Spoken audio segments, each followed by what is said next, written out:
I am 31 and I have a friend my age with breast cancer. And I also have a friend's mother who is currently suffering from the same illness. At this point, this illness is very age agnostic. We don't see it affecting any group more than the other. It affects half the world, which is women. And yet in our country, the survival, especially I think Chennai, our survival is so poor because of the fact that simple reasons act as barriers to accessing care. And those reasons are, we don't feel comfortable going to a hospital. We don't feel comfortable asking or telling we have a problem. We have too many things to do at home. We have an exam coming up for our 10-year-old. I have a holiday to go on.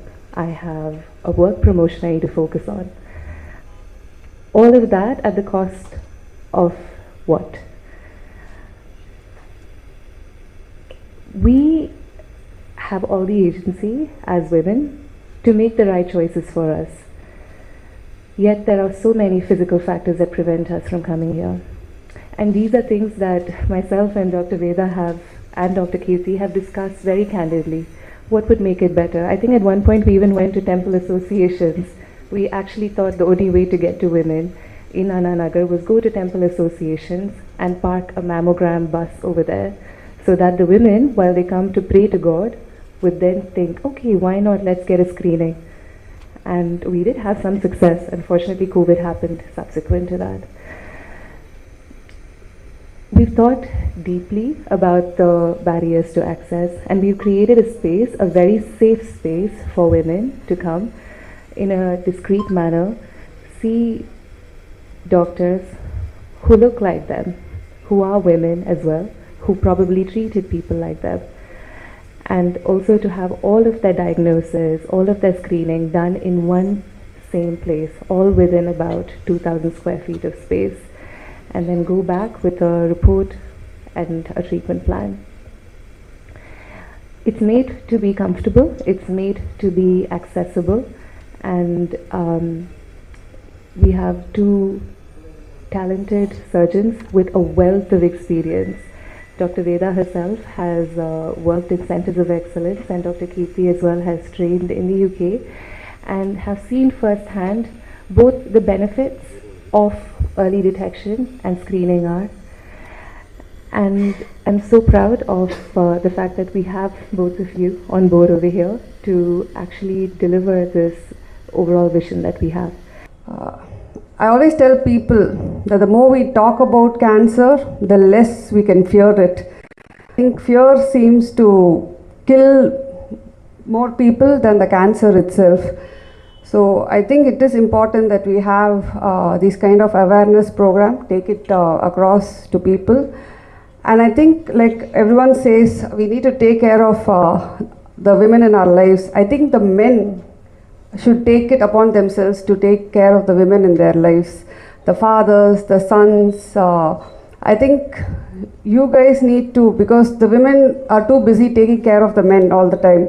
So I think it's important that you for a minute stop and ask your daughters or your wives how they're doing. If they have done their screening, take them, force them to go and get their screening done today.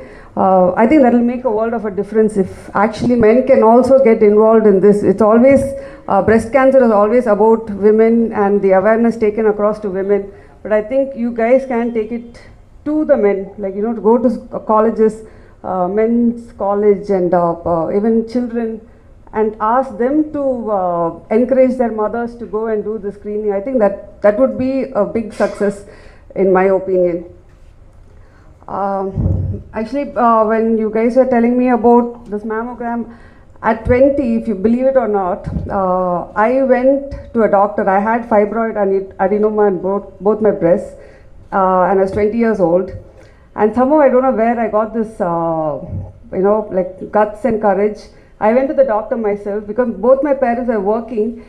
From a very young age, we were all encouraged to go take care of ourselves. So I went to the doctor, and the doctor said you have to do a mammogram. I went to a mammogram institute all by myself. And they were all looking at me, it's like, you came alone, why is it anyone, like no adult with you? I said, I don't know what's the big deal. I didn't know until that point that how important that mammogram was. And then I took that report and I went to my parents and said, you know what, I did all these tests, you have to go to the doctor now and figure out what to do. So it needn't be fear, it can be something like the doctor said, if 99% can be cured at early detection, I think this is something that everyone has to,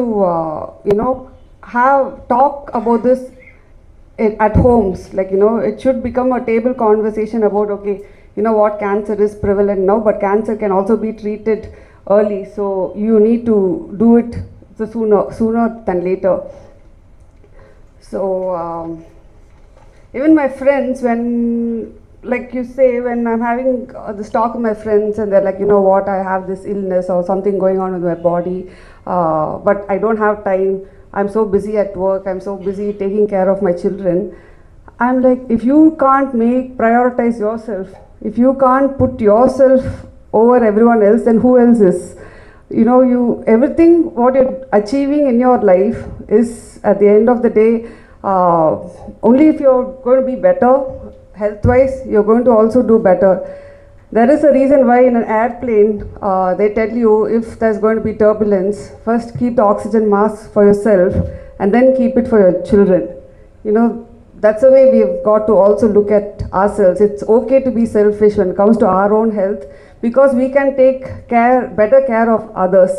I think it's a really good analogy to apply in our own lives today. We might appear to be, because physical health, like doctor said, overweight is also one of the reasons, and physical health goes hand in hand with mental health, because physical health, when you're hitting the gym, your hormones are going to be in balance, and your hormones are going to be in balance, your mental health is also going to be in balance. So these are all small things, like, we don't take it seriously, like, oh, I don't have time for gym. We're not actually telling, even the gym aspect is not to look good, but to also feel good, because mental health is another thing that everyone seems to suffer today. So I'm really happy to be part of this event, and I wish you all the very best. I think it's a wonderful idea to bring everything under one roof, to make a patient feel comfortable, to come forward and say, I have this. And cancer should not be like a taboo. Everyone should talk about it, because today when somebody has cancer, the first thing they try to do is hide the fact, because for some reason they feel embarrassed or they think, I don't want people to know. But it's okay for people to know, so that there's more support and you can address it. So thanks a lot. When I said Urjita was my friend, I think all of you would have wondered, like, there's a lot of age difference, how come she can be my friend? She's my niece's friend, and my niece is actually my friend because I've somehow trained her not to call me Kiru Chitti. So I've like dropped the Chitti, just call me Kiru. So she keeps calling me Kiru, only except when her father is there, she adds Chitti to it. So it's actually and now that she's expecting, she's like, okay, now I want to see how you're going to get away with it when my son or daughter is going to call you Party. I said, no, I'm going to train your child to call me Kiru somehow, because it's a nice way to, fool people into thinking you're young by having young friends. So thank you so much. All the very best.